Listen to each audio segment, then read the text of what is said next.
Halo aku.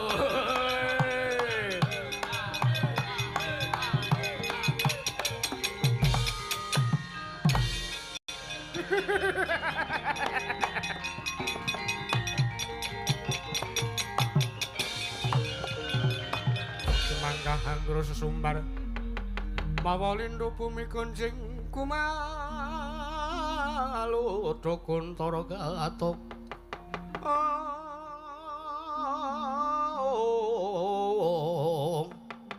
kumalu dokuntara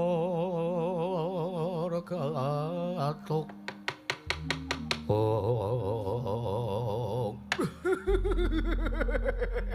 ladalah wah edan wong legan golek momongan aku ki patih derajatku kok nang negaraku nang negara Mandura ki aku mung nomor 2 lah kok aku kon nyekel wong kere-kere kaya ngene wah iki jan-jane saru nek tak lakoni wah Petro wah tuwek ra mudar-mudar wah saya tuwek awake saya guru mongko irunge dawane ra jamak-jamak wah tangan dawa sikile dawa apa nenek sing dawa wah wah menungso dhuwur kaya tower wah bagong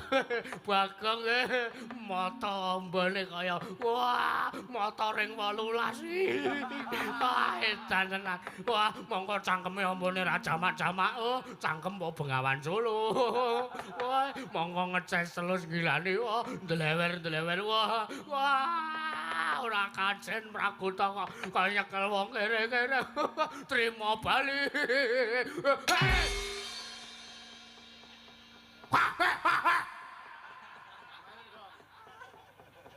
wah nesu waduh dagelan wah cengengesan wah ra trimo Bagong nesu ababe matreng panganane batang apa piye pokoke wah Petruk kandhong bolong Ndarawati Praguta wah Panongawan Bagong piye ndas mangkean karo kawula cilik kaya aku ngono. Wah, nesu ngadeg nesu teteke ming saweteng kowe kok. Anggep ora ben penting Dedet. Ayo, Truk, dirampung Truk. Ha iya. Semangkean ora sewiyah-wiyah karo kawula cilik ora. Janji, mak buandem buat aku ora ini. Ndarawati Praguta, Petra kandhong bolong iki. Nggih to. Kowe wani karo Sinuwun Prabu Baladewa. Kula wani mergo enten sebabe. Nek mboten enten sebabe tangih lamun kula wantun kalian Sinuwun Prabu Baladewa. Wah, acara Petra. Kowe iki mung kawula cilik. Kowe iki ranti kuwasa. Kowe iki ranti pemenang. Kowe ranti pemenang apa-apa tumrap negara Mandura apa meneh Ngamarta. Kowe iki mung Panakawan. Kowe iki mung Panakawan. Kowe manuta kowe tak cekel. Tak lebokke Pakunjaran. Waji kering ngantem tenan. Wah, boto melayang ora apa-apa. Nek sampean arep ngladeni karo Petruk, monggo gelut karo Petruk. Wah, banting ting mati dhewe. Lindes kandhane sampean.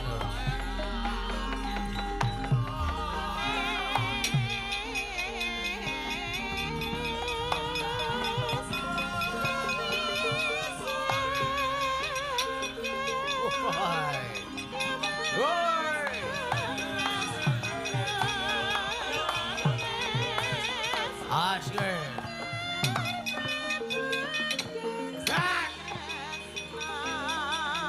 Ora apa-apa.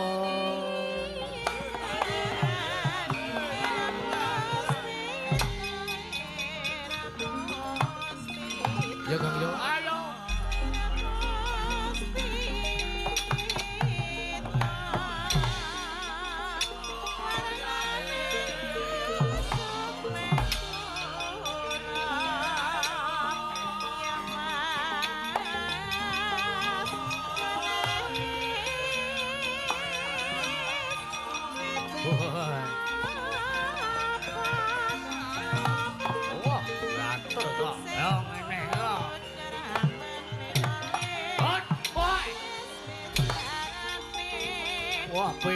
slendra ora wong kere. Rene wae.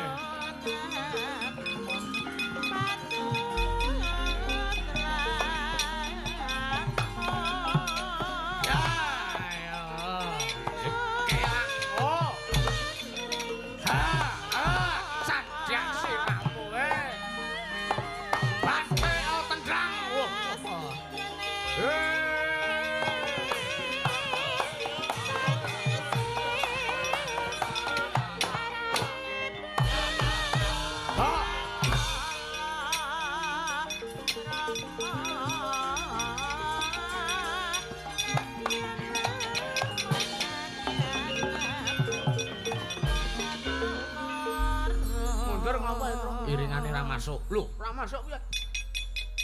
Petruk perang kok lasem. Lah terus karepmu Diwul Gunung Kidul, Kong. Oke. Biaya jiret. Geleleng tenan kowe. Wes pokoke ngunekke Diwul Gunung Kidul. Gelem ora gelem, ayo. Sarone. Oke, yo, ndang. Nah, ngene iki rak wangun.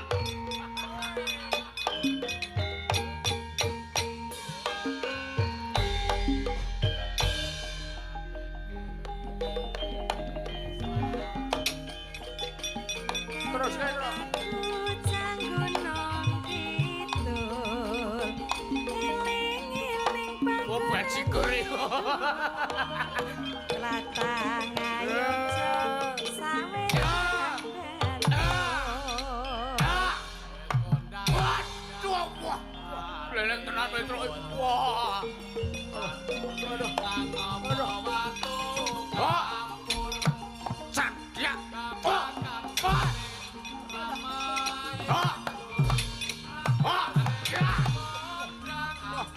Ayo sambatoe. Itu wis glelek. Wah. Nganggo ater-ater terus. Heeh. Aduh.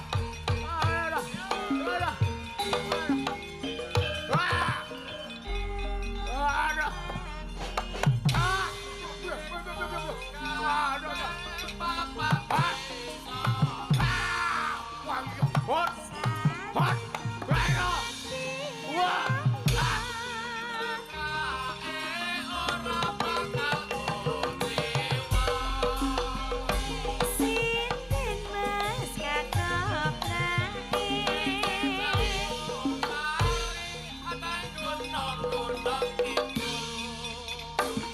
Diwul mas gunung kidul.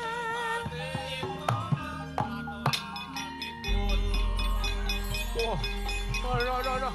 Wah, ora kajen mungsuh kere. Waduh. Wah. Yo.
Sambatoe Patih Prabowo.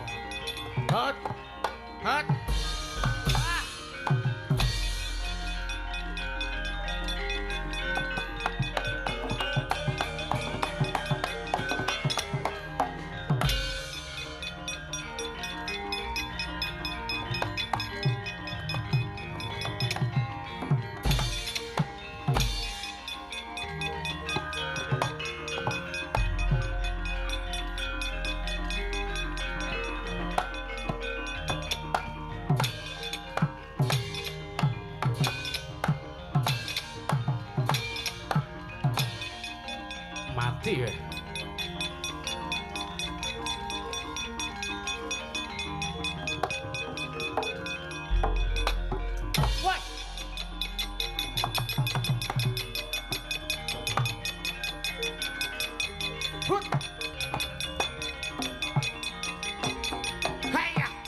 Ya.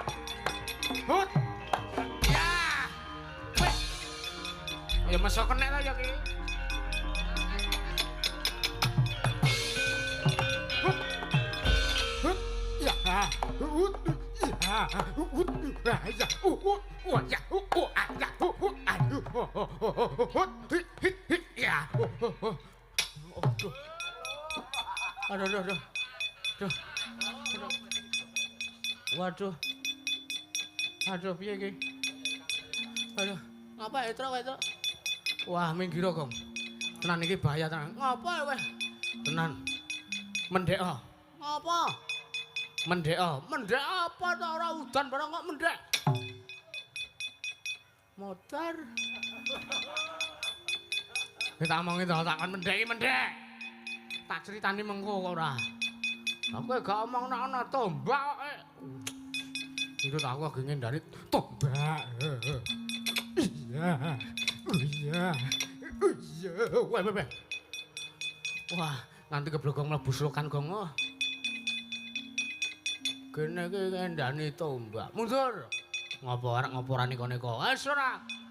Aku ngeman kowe lho, Gong. Wis minggir. Adegan ini dilakukan oleh profesional. Jangan ditirukan di rumah. Warek ngopo rane kene-kene mati utanganmu akeh. Kae malah mati ra mikir kok. Sing mikir tangga teparo anak bojo. Cah kok pinter banget, pinter. Ndas gedene semene masa teke ming cilik. Yo teke kudu gede dong.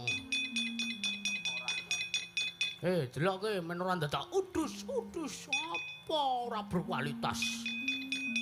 Ora berkualitas ngapa to? Ngeselke awake kualitas rendah. Ngene iki tak ajari unen-unene. Wah. Bapa lunga tapa biyung meteng tuwa tes dadi banyu. Mandek. Nih lihat nih, ini mandek ini. Jalan melek mripatmu. Wih lah kok apik.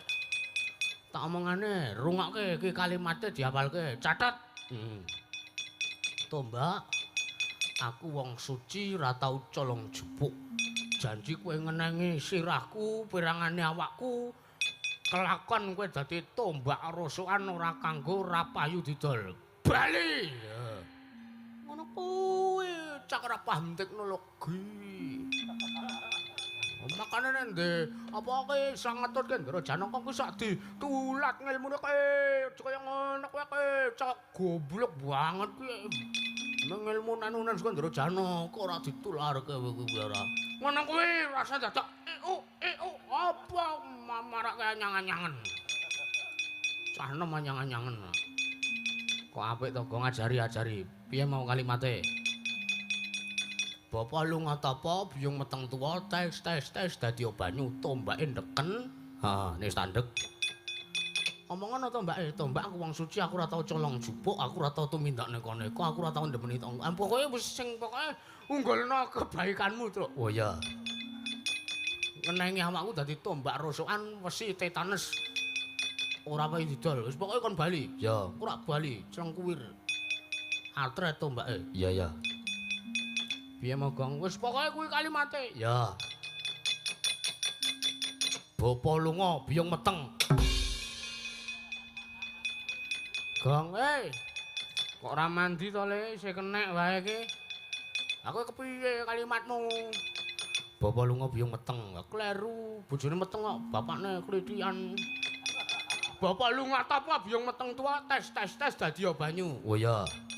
Kuwi dieleng-eleng sirah semono mikir ra iso. Semelah. Bapak lunga tapa biyung meteng tua tes dadi banyu. Bop gong. Tombak lawas kuwi, Truk. Sangkatane Purwawidada. Sangkatane Purwawidada. Direm Senin mandeke Rebo. Gak diomongi. Tombak aku wong apik ora tau colong jupuk, ora tau tumindak sing ora prayoga, ora tau kasar karo bojo, ora tau nyolong, ora tau ngapusi. Nek jajan ning warung ning angkringan aku njipuk gorengan 5 tak bayar 5. Aku ora tau ngunek-unekke tangga, aku ora tau gegeran karo sapa-sapa, aku ora tau nerobos lampu merah, aku ora tau ora nyiram WC nek aku pas nguyuh. Aku ora tau adus ora sabunan. Pokoke aku tumindakku apik, aku salatku 5 wektu subuh, luhur, ngasar, magrib kabeh tak lakoni, salat duha, salat tahajud. Salat apa jenenge kabeh tak lakoni wis amalan donga dikir aku apal kabeh aku ora tau tumindak elek pokoke aku ora tau ngunek-unekke sapa-sapa aku pokoke ora tau tumindak apa-apa aku wong apik aku sekelase pokoke jenenge gembol aku pokoke kaya kena tegong aku kesuwen mengunggulkan kebaikanmu itu sedikit saja nek ngono ki malah kesane ngertine tombake kamu itu sombong ngono ya kok karepku golek slamet kok golek slamet malah ora slamet kowe slamet donya akhirat ki ya sing ideal aja jangan idealis Bapak lunga tapa biyong meteng tuwa tes dadi banyu ae sak cekele kowe kok cekel balekke terus. Ya, ben kae Patih Prabowo mati ya. Tudinge tugel kok ya men. Ya delok.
Iblis lanat menungso murang tata Petruk saya gembelu sirahmu gleleng pacakmu kowe dumeh kowe iso ngundurake wadyabalaku kowe iso ngundurake anak Pandhawa aja mbok aku kowe iso ngundurake Baladewa Petruk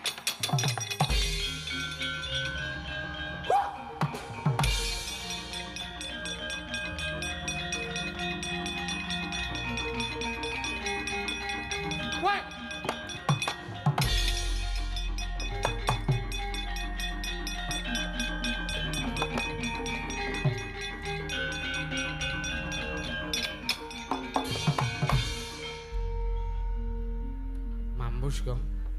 Apa? Ngapae kowe? Sinuwun Baladewa maju. Maju ya gek kowe sing kiper. Ora lucu, ora kaya Mbah Baut. Sinuwun Baladewa maju nggawa Kyai Alugara. Kowe wedi, ya wedi ngono. Lah aku ora ndek piandel apa-apa. Santai ae terus, sabar. Iki panjak iki malah ubek ngapa ya? HP-ne wis tak sita bareng malah ngopo. Golek kegaman malah. Gamane iki malah penelengan. Mamendon. Celing-celing. Wes kowe nek goleki gaman liyane ning kotak sijine, gelem ora gelem iki. Heeh. Ki mau goleki tombake gak ono. Bendho. Ampuh iki aja mbok anggap remeh iki bendho tayangan iki. Pecok kowe cengele wong tetanus langsung mudar engko sore. Mosok kalah Prabowo aku, Gong. Kalah Prabowo piye? Halo. Alugoro. Alugoro ki rak sing bujel ka to. Heeh. Iki rak landhep. Heeh. Alugoro bujel ki mung marake risi. Nah iki rak nglarani ya aja piye-piye kowe iki. Wong urip ki sing nrima ing pandem ngono lho. Logatmu nganyelke tenan. Gelem ora gelem ya iki kok. Karepe njaluk apa derajatmu ki ngeling apa iki ning donya ki mung kere, esuk ning akhirat kowe ora ndek gawan apa-apa. Anggep ora. Gelem ora gelem bendho. Gelem ta kowe? Gelem. Ora gelem monggo mecok sirahmu sisan malan kowe. Nek kok ngene iki malah ngedon-donke semangatku, Gong, kowe Gong aku arep maju perang topa itu. Maju kek maju ora kok kan ngomong wae. Ya wis. Sinuwun Baladewa nuwun sewu paripaksa kula wantun kan sampean sinuwun.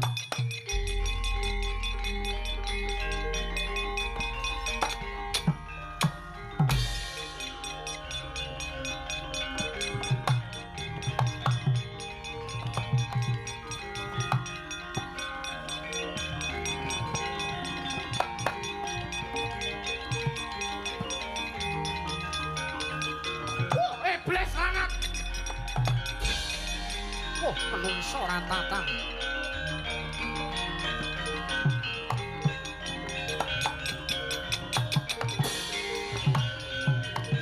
Petruk kantong bolong gemilu sirahmu gleleng macakmu. Kowe wis wani karo Yayi Prabu Ndorowati, wis wani karo aku. Wis wani ngundurke anak-anak Pandhawa. Saiki kowe kudu wani nandingi Prabu Baladewa Barat. Amuk Suramarta, Jayamarta imbang yen padha-padha. Nuwun sewu sinuwun. Kula niki menungsa carane sapi nek ajeng sampean boleh mangjagal dhisik, manggoleki sikik keringkiane Petruk, aja njur sak geleme dhewe kaya ngoten niku. Sampean ngliga Kyai Alugoro, kula ngliga Bendho Kyai Pecat Nyawa. Alugorone sampean mung marake keri mergo ming tumpul. Tumpul niki mung marake keri ngoten iki. Niki arep pusaka kadewatan, niki arep pusaka ampuh. Ning tumpul ming marake risi, ming marake musuhe sampean kemekelen. Ning nek niki mangsawang niki. Lho, ora edan kowe Petruk. Niki mangsawang niki nggih ngerok jenggote sampean tesih saged. Mula aja sok ngembe karo wong cilik. Giri lusi jalma tan kena kirina, anu kinira. Wah, menungso ratatanan gembelo sirahmu gleleng pacakmu. Ayo nek pancen kowe sembada iso ngalahke dayane Kyai Alugoro, meguru karo kowe selawe taun. Ngalahke bendoku wak sembah dlamakanmu, bojoku Purantawati peken sino mati. Lah.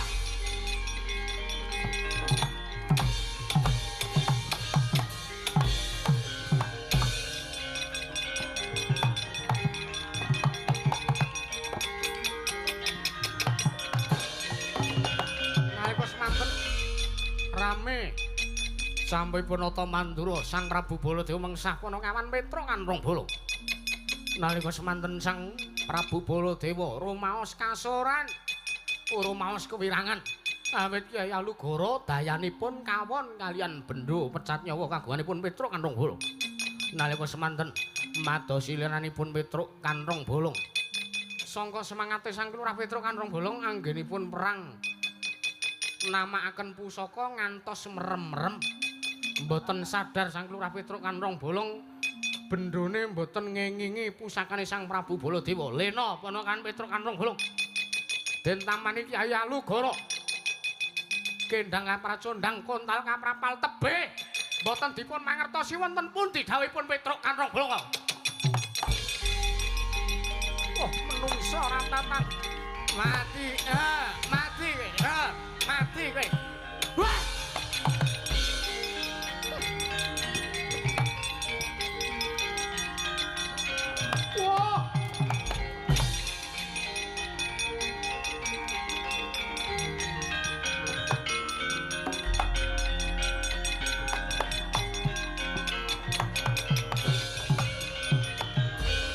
jujur.